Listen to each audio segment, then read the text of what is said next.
Hi, I'm number 1,000,000 and I'm a high school student and I came here when I was 3 from Mexico. We came here as tourists with my family and I guess I realized that I was undocumented when not too long ago actually. I don't think I knew because I always hanged around with friends and me and my family never talked about it. We never really sat down like at dinner table and talked about how that was. And so not till recently that something happened in my high school class. We were signing up for colleges, and in the website it asked if I was, it asked what your status was and your social security. And so I didn't know what to put, and so I asked one of the aides that was there from a college, and they kind of like looked at me and said, well, you're not documented, and kind of gave me this face. And so that's when I kind of realized that I wasn't documented and that I was going to be treated differently. Have there been any other times when that's happened, or that similar situation? Well, there was this other time when I wanted to apply for a job actually, and it was at the mall, and the lady there was, she kind of like, she gave me the form, and then it said, every time it says social security number, I kind of like, it brings me down just because I know I don't have one. And I feel like, oh, I just won't do it because people are going to kind of look at me and be like, you're not documented. I'm not ashamed of it, but I do feel like it's, people who do have documents, like, they take advantage of it. Like, and we have to work hard, we're not lazy. Like, my parents always tell me, you have to work hard every single time, twice as hard, because if not, we could just not have anything, while people who have documents, they have second chances, like, they have welfare and, social security, which allows them to get other benefits from the government. And I guess it's harder for me just because it does bring me down a lot. And, there's some stuff at school that I'm not allowed to do. Like, there's a program of medicine and I can't do it because it works with the doctors, and you need to have a social security for that. So I'm deprived of those programs, and I think it's unfair because I just want to learn and do something with my life. I don't want to just be hiding around and not trying to do that. And I guess I think it's unfair, and I think we should there should be something there that'll help us, allow us to educate ourselves and be able to work, because that's honestly what we all are trying to do, is just work. We're not trying to like steal, jobs from anyone, because we have to work twice as hard to get something. And it's not like we just come along and just say, oh, that's mine.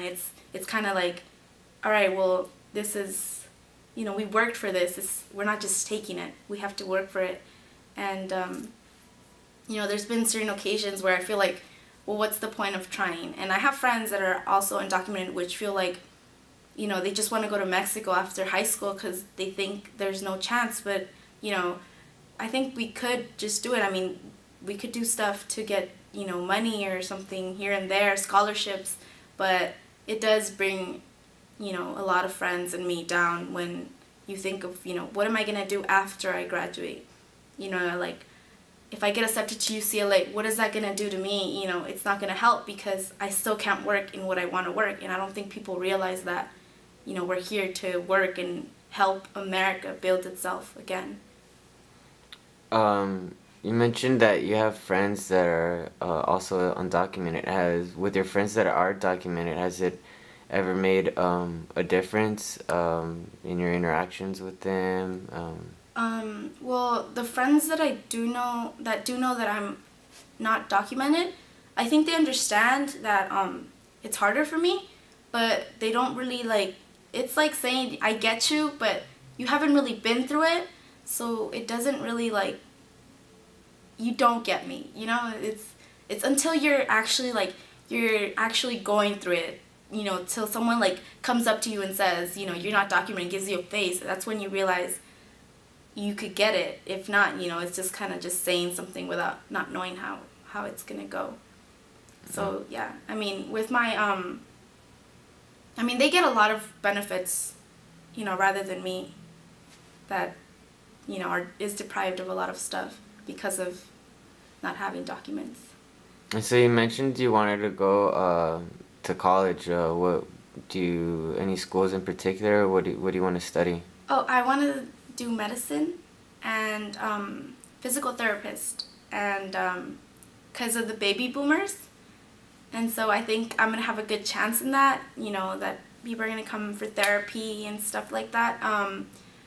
I do want to go to UC Davis, but right now, because we're kind of short, you know, the family's short on money and stuff, so I think I'm just going to do a community college and then transfer until I could get a job or try to find something to get, you know, money from scholarships, you know, just to help the family out. And that's how I'm transfer hopefully to UC Davis with scholarships. Okay. What do you, I mean, obviously being a physical therapist, you would be contributing to this country, but what do you, how else do you think you'll be able to contribute even more if you were to be able to have a pathway to legalization?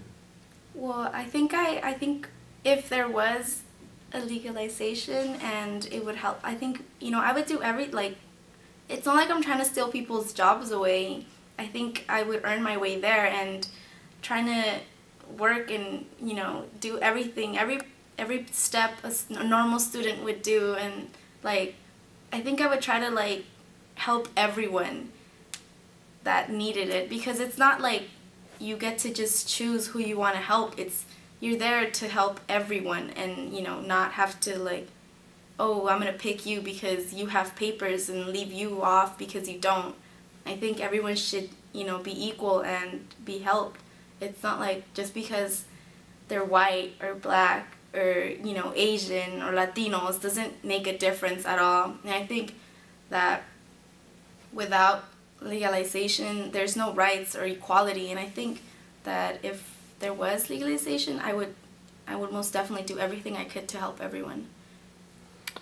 You mentioned that you left Mexico and came to the U.S. when you were 3. Have you ever been back to Mexico? No, I haven't.